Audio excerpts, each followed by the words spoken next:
মাধ্যমিক আইসিটির পঞ্চম অধ্যায়ের লুপ কন্ট্রোল স্টেটমেন্ট অর্থাৎ সি প্রোগ্রামের লুপ সম্পর্কে আলোচনা করব। এখানে একটা প্রোগ্রাম লেখা আছে যে 1 + 2 + 3 + 4 প্লাস আপ টু 50 ধারাটির যোগফল নির্ণয়ের অ্যালগরিদম ও ফ্লোচার্ট আঁকো। এখন এরকম কোনো ধারার যোগফলের ক্ষেত্রে কম্পিউটার অথবা অন্য কোনো ইলেকট্রনিক ডিভাইস সংখ্যা অনেকগুলো সংখ্যা থাকলে তাকে দুটো দুটো করে নিয়ে যোগ করে। যেমন এই ধারাটার ক্ষেত্রে 1-এর সাথে 2 যোগ করে প্রথমত 1 + 2 = 3, এই 3-র সাথে পরবর্তী কাউন্ট 3 যোগ করে হবে 6। এস যোগ এস এস সমান এস যোগ এল, পরবর্তী যোগফল সমান পূর্ববর্তী যোগফল যোগ কাউন্ট। তাহলে এখানে এস সমান এস যোগ এল,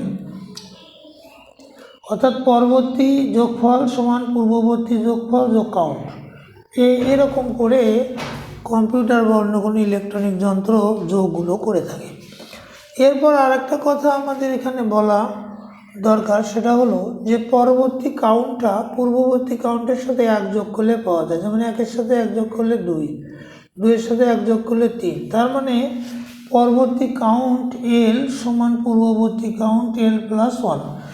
অনেকে মনে করতে পারে যে এটাও এল এটাও এল, আসলে এই এল হলো ওই এলের চেয়ে 1 বেশি, এটাও এস এটাও এস, কিন্তু এই এস ওই এসের চেয়ে এল পরিমাণ বেশি। তো এইরকম করে আমরা যোগফলগুলো করে থাকি। আর একটা কথা এখানে খুবই জরুরি, সেইটা হলো যে কম্পিউটার বা ইলেকট্রনিক যন্ত্রে আমরা যখন ডেটা রাখি তখন ওই মেমোরি সেলগুলোকে কতগুলো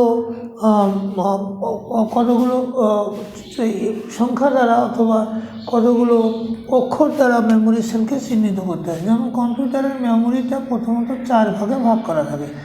এইগুলোকে বলা হয় drive, C drive, D drive, E drive, F drive. এগুলো আবার ছোট ছোট অংশে এরকম করে ছোট অংশে ভাগ করা থাকে। তো এখন এই যে ভাগগুলো, এই ভাগগুলো একটা ভাগকে আমরা বলি মেমোরি সেল।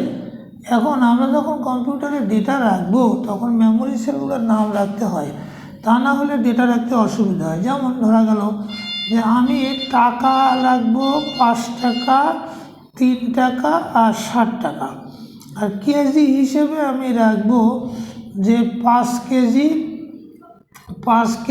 2 KG, 4 KG. এখন দেখা যাচ্ছে যে এখানেও 5 আছে, টাকাতে কেজিতেও 5 রয়ে গেছে। তাহলে আমরা যদি কেজির 5 ব্যবহার করি তাহলে 5কে কল করলে 2টা 5ই চলে আসবে, কারণ কম্পিউটার আগে ডেটা নিয়ে মেমোরিতে রাখার পরে তারপর ওখান থেকে ডেটা উত্তোলন করে কাজ করে। তাহলে এই অসুবিধা দূর করার জন্য আমরা করি কি, যে বা কম্পিউটারে যেটা ঘটে সেটা হলো মেমোরিগুলোকে এইভাবে নাম দেয় এক্স, ওয়াই, জেড। তাহলে টাকা হিসেবে আমরা এক্স, ওয়াই, জেড রাখলাম, সেখানে নাম দিলাম, সেখানে 5 টাকা, 3 টাকা, ওয়াই হলো 3, জেড হলো 7। আর কেজি হিসেবে আমরা যখন রাখবো তখন ধরা গেল যে মেমোরির নাম দিব এ, বি, সি। এখানে কেজি হিসেবে রাখবো 5 কেজি, 2 কেজি, 4 কেজি। এখন আমার যদি কেজির 5 প্রয়োজন হয় তখন আমি একে কল করব। একে কল করলে যদিও এক্সের মান 5x কখনোই যাবে না। তো এইভাবে মেমোরি সেলগুলোকে ডিনোট করা হয়ে থাকে।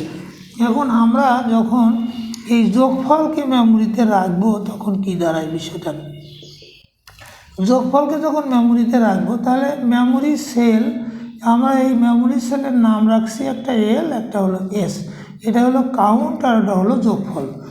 এখন কাউন্ট যখন 1 হবে তখন তো যোগফল হবে 0, তার কারণ দুটো করে নিয়ে যোগ করে। ফার্স্ট কাউন্টের ক্ষেত্রে যোগফল তৈরি হয় না, কাজে 0। তার মানে এল সমান 1 হলে এস সমান 0 হয়ে যায়। এই তথ্যগুলো আমরা যদি জানি তাহলে আমরা মোটামুটিভাবে এই লুপ কন্ট্রোল স্টেটমেন্ট সম্পর্কে আমরা ভালোভাবে বুঝতে পারবো।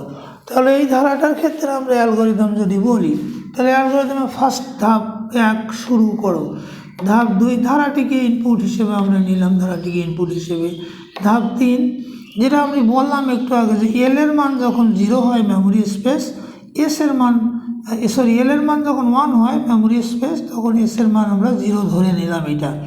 আচ্ছা, যেটা একটু আগে বলা হলো। এখন ধাপ 4, এস সমান এস যোগ এল, অর্থাৎ পরবর্তী যোগফল সমান পূর্ববর্তী যোগফল যোগ কাউন্ট, যেটা একটু আগে বলা হলো।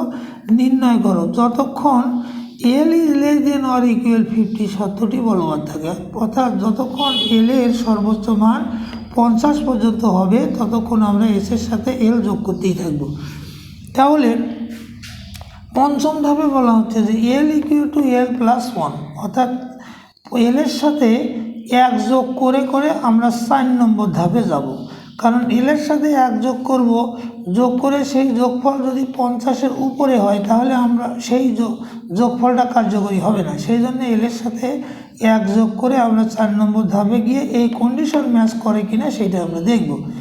এরপর 6 নম্বর ধাপে এস ছাপাও, শেষ করো। এইটাকে যদি আমরা অ্যালগরিদমের মধ্যে ফ্লোচার্টের মধ্যে দিই, তাহলে আমরা এটা ফ্লোচার্টের মধ্যে দিলে আমরা এখন দেখতে পাই যে এখানে ফ্লোচার্টে যে শুরু করো ওই অ্যালগরিদমটাকে আমরা ফ্লোচার্টের মধ্যে লিখি যে শুরু করো প্রথম ধাপ, তারপরে 2 নম্বর ধারাটিকে ইনপুট হিসেবে নাও। তারপরে বলা হলো যে মেমোরি সেলের মান যখন এল এর মান 1, এস এর মান 0 ধরিয়ে নাও।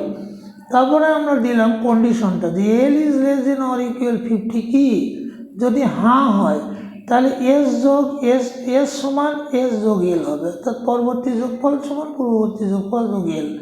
তারপরে এল এর সাথে 1 যোগ করে আমরা এই কন্ডিশনে দেবো যে কন্ডিশনটা ম্যাচ করে কিনা। যদি ম্যাচ করে তখন এই লুপ, এই কাজটা বারবার হতেই থাকবে। লুপ মানে হলো একই কাজের পুনরাবৃত্তি করা। এই কাজটা চলতেই থাকবে, কতক্ষণ পর্যন্ত চলতে থাকবে, যতক্ষণ এল এর মান 50 না হয়। কিন্তু এল এর মান যখনই 50 অতিক্রম করবে তখন না হয়ে যাবে, অর্থাৎ যখন এই কন্ডিশনটা ম্যাচ করে না, অর্থাৎ ম্যাচ না হয়, তখন আমরা এখানে এস ছাপাই। এস ছাপালে পরে আমরা টোটাল যোগফল পেয়ে যাব, তারপর এটা শেষ করো হয়ে যায়। আজ এ পর্যন্তই, ভালো থেকো।